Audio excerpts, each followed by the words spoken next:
Gusto mo ba yung bahay na bungalow lang at one story? So yung perfect na bahay para sa'yo. Ito yung Gabriel model natin. Dito yan sa Masayto 13. So ano pa hinihintay natin? Let's unlock your dream home.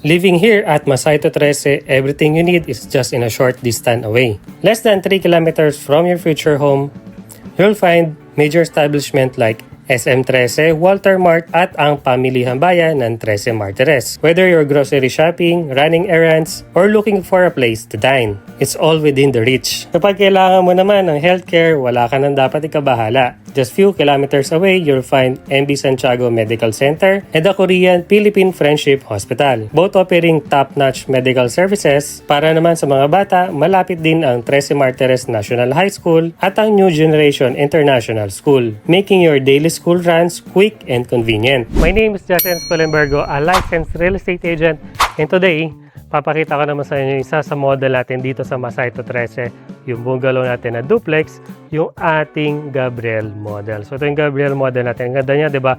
Ang laki ng space niya, 'di ba? Tapos yung pinaka lot area niya is 55 square meter at ang kanyang floor area is 31 square meter. So complete finish up ang turnover. Meron itong 2 bedrooms at 1 toilet and bath, 'di ba? Excited ka na bang malaman kung ano yung tsura nung loob ng bahay na to?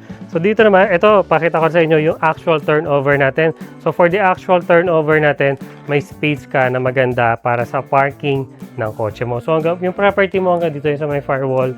So dire-diretso po dito yan. Pwede mong palagyan na lang, no? Bakod sa area na yan. Tapos dito nga sa area na to, kung ikaw ay corner unit na makukuha mo or end unit, ang laki ng space natin. Tingnan mo naman, di ba?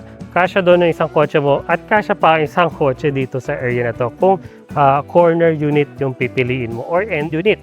So laki po ng space natin dahil bungalow nga po ito. Perfecto sa mga magre-retire at mga ayaw nila ng may second floor yung pinakabahay na lang. So ito na po yung pinaka-actual turnover natin.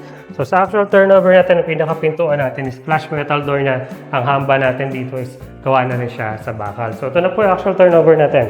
So napansin nyo na ba ang ample ng space niya para sa living space mo. Ang ganda ng tiles na nilagay nila dito, naka 60 by 60 na ceramic tiles siya or porcelain tiles siya. At ang maganda dito, taas ng ceiling natin dito sa Gabriel model. So isang diretso po yan. So nasa likod po lahat ng pinaka alulod natin. So hindi kayo masyado mahirapan sa paglilinis.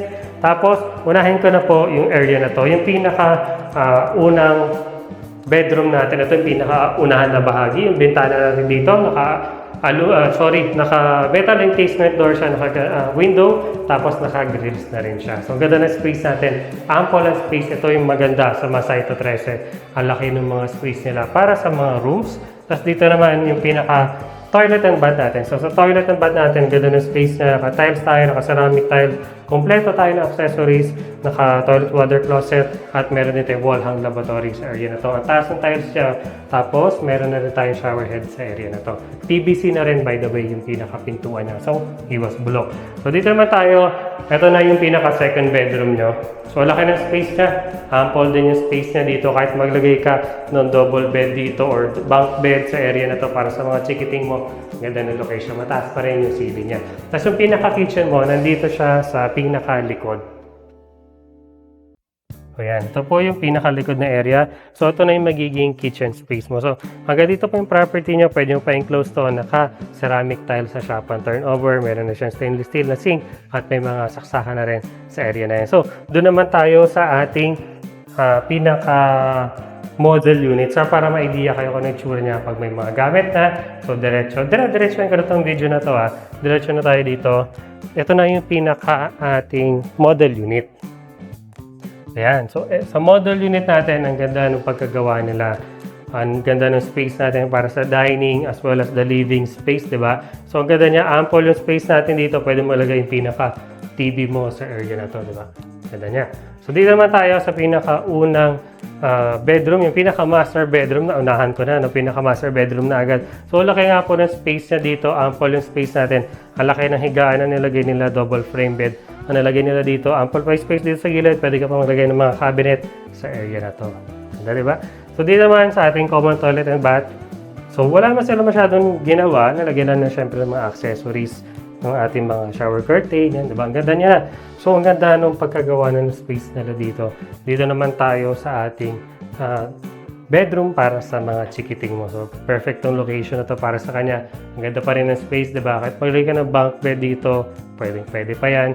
At kung isa nga lang, yung anak mo, perfect na location to. Or kung dalawa lang kayo nakatira sa bahay, ito yung isang room para sa kanya. Ang ganda ng location na to para sa kanya. Dahil may bintana rin siya dito sa gilid.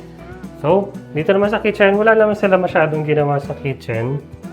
So, ganun pa rin po siya. Ganun pa rin po yung space natin. So, kung inner unit ka, hanggang dito po yung pinaka-space niya. So, yan.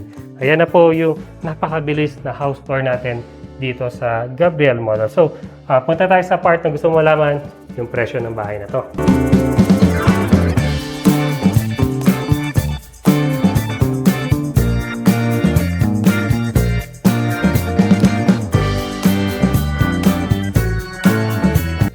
Yan, I hope nagustuhan mo yung house tour natin na mabilis dito sa Gabriel Model dahil buong galaw nga siya. So nakita na natin yung pinaka-actual turnover natin as well as dito sa model unit natin. Nagustuhan mo ba yung presyo niya? Di ba? Ang baba lang. So I hope na screenshot mo yung price na yon. So available nga tayo dito for bank financing. So kung may mga question pa kayo about this property, kung gusto mong malaman kung ano yung mga requirements, kung isa kang locally employed or OFW, click mo lang yung pinakaunang link dyan sa description sa baba. Dediretso na yan sa aming messenger at pwede na kaming tanungin kung ano yung mga requirements para ma-bail itong bahay na to.